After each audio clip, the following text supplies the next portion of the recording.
Halo semuanya, perkenalkan kami dari kelompok 13 yang beranggotakan yang pertama saya Deopansi Sihombing dengan NIM 11S23020, yang kedua ada Lovelyn Ambarita dengan NIM 11S23045, kemudian ada Jevanya Saragi dengan NIM 11S23050, dan yang terakhir ada Yuri Pakpahan dengan NIM 11S23051. Nah, pada kesempatan kali ini, kami akan merepresentasikan proyek akhir mata kuliah mesin learning ini yang berjudul klasifikasi penyakit kulit berbasis deep learning menggunakan arsitektur CNN GG19 dengan strategi transfer learning. Nah, next.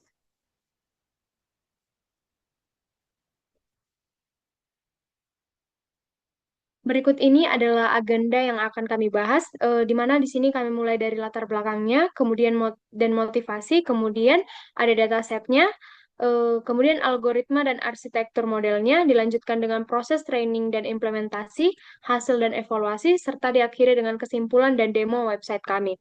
Di sini kami berharap presentasi ini dapat memberikan gambaran menyeluruh tentang bagaimana deep learning dapat diaplikasikan untuk membantu diagnosis penyakit kulit. Next. Baiklah, menurut data WHO, di mana penyakit kulit merupakan penyakit keempat terbanyak yang diderita manusia di seluruh dunia. Nah, namun ironisnya, diagnosis penyakit kulit masih sangat bergantung pada tenaga spesialis yang jumlahnya terbatas, biayanya mahal, dan sulit diakses terutama di daerah-daerah terpencil. Ada 4 masalah utama yang mendorong kami mengerjakan proyek ini. Yang pertama, keterbatasan akses ke dokter spesialis kulit. Kemudian yang kedua, belum adanya sistem otomatis yang andal dan luas. Kemudian yang ketiga, ketantangan dalam memperoleh data medis yang cukup untuk deep learning. Dan yang keempat, kebutuhan akan teknik pelatihan yang efisien dan mampu mencegah overfitting. Dari permasalahan ini, kami mengusulkan solusi berupa sistem klasifikasi penyakit kulit berbasis deep learning menggunakan arsitektur FGG19 dengan transfer learning, yaitu sebuah pendekatan yang terbukti efektif meski datanya terbatas. Next.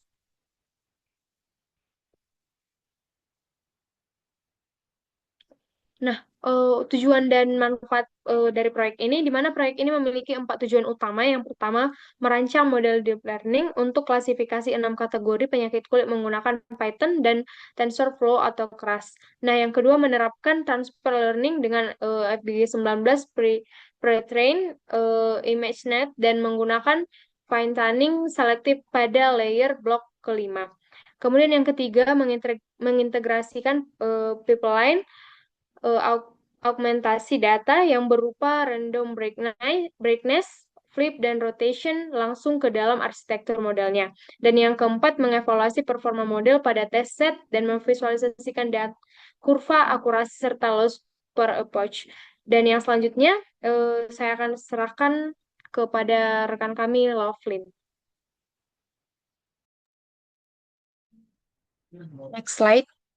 Baiklah, di sini saya akan menjelaskan tentang dataset yang kami gunakan. Jadi dataset kami ini berasal dari platform Kaggle, di mana dengan nama dataset skin disease dari penggunaan Ascanipec, dan download itu dilakukan dengan otomatis menggunakan Kaggle Hub dengan fitur eh, chasing. Lalu format gambarnya adalah JPG dengan resolusi yang bervariasi dan data telah dibagi menjadi 3 bagian, yaitu train, validation, dan test set. Lalu dataset ini mencakup 6 kategori penyakit kulit, yaitu infeksional atau penyakit infeksi kulit, eczema atau eksim dan dermatitis, lalu acne yang yaitu acne yang mencakup jerawat dan rosasi, lalu pigmen untuk gangguan pigmentasi, dan benang untuk tumor jinak, dan terakhir itu adalah m- myelin untuk kanker kulit termasuk melanoma. Jadi untuk pre-processingnya yaitu setiap gambar di resize ke 400 kali 400 pixel yang menggunakan label one hot categorical, batch size 16 dengan shuffle menggunakan seed 42 untuk reproduktivitas, dan normalisasi dilakukan secara internal oleh Keras. Lalu lanjut selanjutnya kita masuk ke bagian algoritma CNN.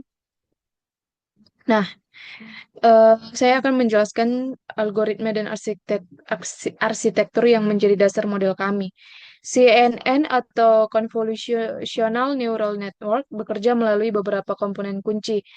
Lalu, convolution layer mengekstrak fitur seperti tepi, tekstur, dan pola menggunakan filter 3x3. Aktivitasi RLU memberikan nonlinearitas. Lalu, pooling layer mereduksi dimensi spesial. Batch normalization menstabilkan distribusi aktivasi. Dense layer menghubungkan semua neuron untuk klasifikasi akhir. Dan softmax output itu menghasilkan distribusi probabilitas ke 6 kelas. Arsitektur VGG 19 yang kami pilih adalah karya Kren Simonian dan Andrew Sisserman dari Oxford. Dipublikasikan di ICLR 2015. VGG 19 ini memiliki total 19 layer, 16 convolutional layer, dan 3 fully connected layer dengan sekitar 143 juta parameter. Arsitektur ini terdiri dari 5 blok konvolusi. Blok 1 dan 2 menggunakan 64 dan 128 filter. Lalu blok 3 dan 4 itu menggunakan 256 dan 512 filter, dan blok 5 dengan 512 filter. Nah, inilah ya blok yang kami fine tune secara khusus. Next slide.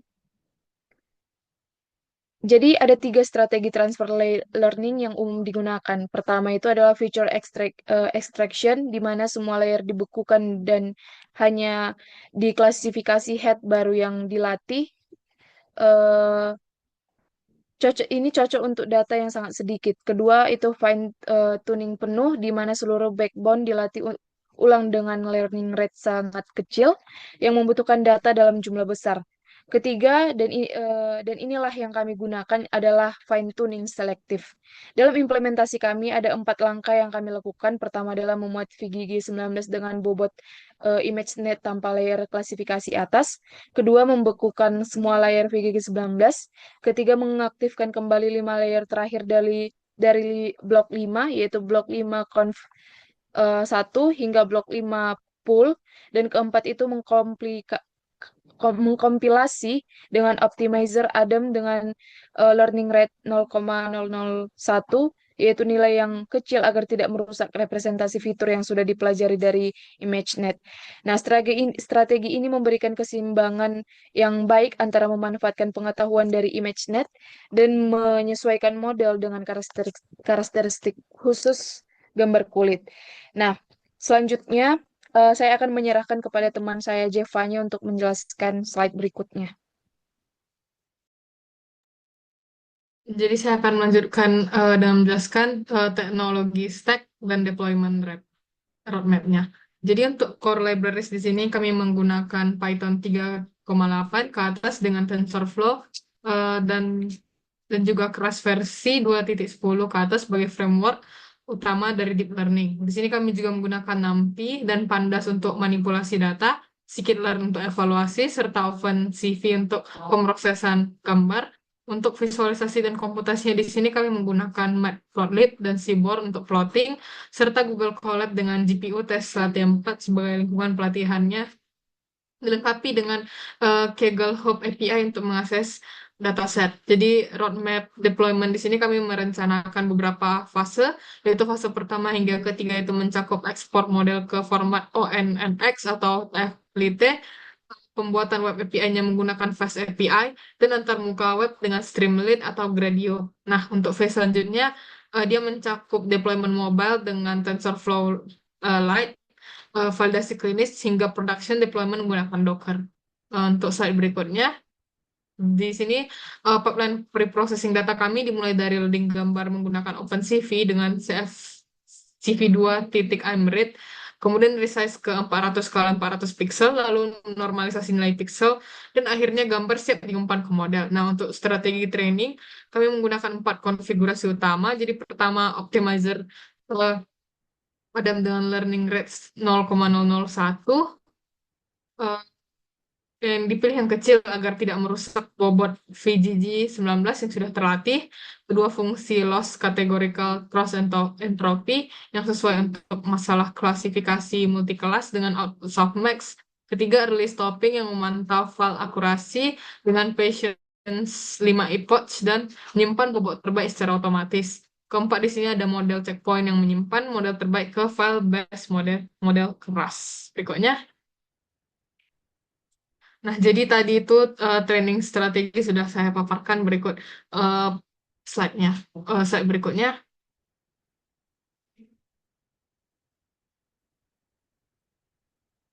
Next slide. Nah, untuk evaluasi model di sini kami menggunakan beberapa metrik. Jadi accuracy itu mengukur persentase prediksi benar dari keseluruhan data, precision mengukur ketepatan prediksi positif, recall mengukur kelengkapan dalam menemukan semua kasus yang positif. Jadi F1 score di sini merupakan harmonic mean dari precision dan recall yang sangat relevan untuk data yang dengan kelas yang tidak seimbang. Nah, selain itu, kami menggunakan confusion matrix berbentuk matriks 6x6 untuk melihat distribusi prediksi per kelas. Diagonal menunjukkan prediksinya benar, sementara off diagonal menunjukkan adanya misklasifikasi. Kemudian ada ROC AUC yang digunakan untuk validasi yang mendekati kebutuhan deployment klinis. Slide berikutnya. Nah, model final kami dibangun sebagai sequential model di TensorFlow atau keras. Jadi urutan layernya adalah augmentation layer untuk random brightness, sleep, dan rotation, FGG19 backbone dengan blok 1 sampai 4 dalam kondisi frozen, VGG19 blok 5 yang di fine tune, dropout 0,4 untuk mencegah overfitting, global average pooling 2D yang mereduksi dimensi dari 12 kali 12 kali 512 menjadi vektor 512, flatten untuk mempertegas dimensi, dan 100 dengan ReLU, dan output dan 6 dengan softmax untuk probabilitas 6 kelas. Eh, Pipeline end-to-end kami terdiri dari 6 tahap.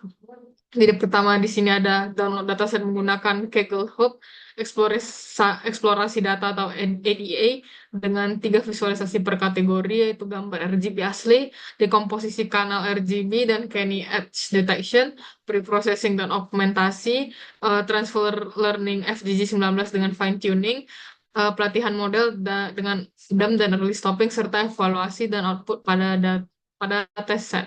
Selanjutnya akan saya serahkan kepada teman sekelompok saya, Yuri Pak Pahan. Terima kasih. Baik, saya akan menjelaskan analisis hasil dan temuan penting dari proyek ini. Dari eksplorasi data EDA yang kami lakukan, kami menemukan beberapa karakteristik menarik dari tiap kanal warna. Kanal merah atau R sangat informatif untuk kondisi inflamasi seperti infeksional dan eksema. Kemudian, di mana kemerahan menjadi tanda khas. Kanal hijau atau G memberikan kontras yang baik untuk lesi pigmentasi karena sensitif terhadap kandungan melanin. Dan Kenny Edge Detection memperlihatkan bahwa kelas lain memiliki tepi yang tidak beraturan dan kompleks, konsisten dengan kriteria diagnosis melanoma secara medis. Mengapa kami memilih VGG19? Ada 3 alasan kuat. Pertama, konsistensi filter 3x3 membuat arsitektur lebih mudah dipahami dan didebug. Kedua, VGG19 memiliki rekam jejak yang terbukti untuk transfer learning. Ketiga, fine-tuning di level block memberikan fleksibilitas tinggi. Satu keputusan teknis yang penting adalah pemilihan ukuran input 400 x 400 pixel. Ukuran ini menjaga detail tekstur mikro agar kulit tetap terjaga dan menghasilkan fitur map 12 x 12 dibandingkan 7 x 7 jika menggunakan standar 224 x 224.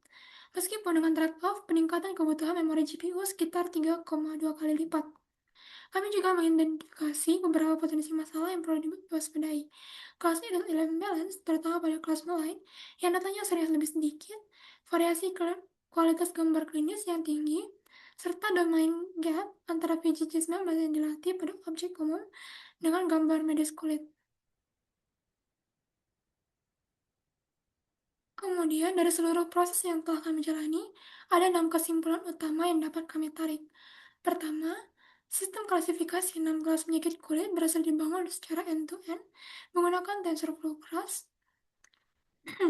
Kedua, transfer learning VJJ-19 dengan fine tuning selektif blok 5 terbukti efektif untuk domain medis. Ketiga, pipeline augmentasi yang terintegrasi langsung ke arsitektur model memberikan regularisasi yang baik. Keempat, strategi early stopping dengan Patience 5 dikombinasikan dengan model checkpoint memastikan model terbaik yang tersimpan. Kelima, EDA komprehensif menggunakan RGB, dekomposisi kanal warna, dan Canny Edge Detection memberikan pemahaman dalam terhadap karakteristik setiap kelas. Keenam, model dievaluasi pada test set yang benar-benar terpisah sehingga mencerminkan kemampuan generalisasi yang sesungguhnya. Untuk pengembangan ke depan, ada beberapa rekomendasi dari kami. Dari sisi evaluasi, tambahan confusion matrix, F1 score, dan ROC, AOC untuk analisis yang lebih komprehensif. Dari sisi dataset, gunakan Coswag yang mengatasi imbalance dan eksplorasi dataset yang lebih besar dari HAM 10.000 atau ISIC AirSafe Archive. Dari sisi model, coba arsitektur yang lebih modern seperti EfficientNet V2 atau Vision Transformer, serta tambahkan learning rate scheduling. Dari sisi explainability, implementasikan GradCam, Lime, atau Sharp agar prediksi model dapat dipahami secara visual oleh tenaga medis. Dan dari sisi deployment, wujudkan antarmuka web menggunakan Fast API dengan Streamlit atau di G-Radio. Ya, begitu. Demikian presentasi kami dari kelompok 13. Kami berterima kasih atas perhatian sekali. Saudara Bapak Ibu sekalian, sebagai penutup kami akan menyampaikan demo dari aplikasi yang sudah kami bangun.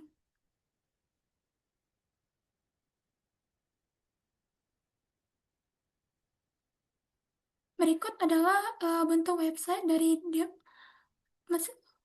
pembelajaran mesin yang setelah kami buat proyek akhirnya, di mana kita bisa mengupload gambar kulit yang ada.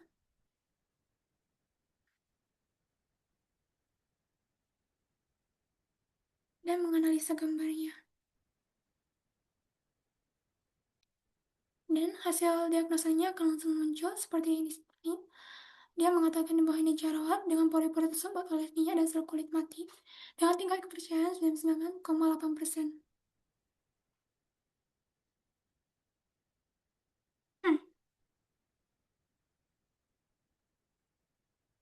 Seperti yang dapat kita lihat, model kami mampu mengklasifikasikan gambar penyakit kulit dengan baik. Output yang diberikan adalah nama kategori beserta probabilitasnya. Misalnya di sini, jerawat dengan tingkat kepercayaan 99,8%.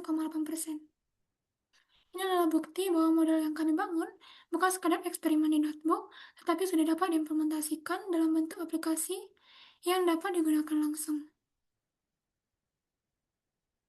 Demikianlah penjelasan kami untuk proyek akhir tersebut. Terima kasih sudah menonton.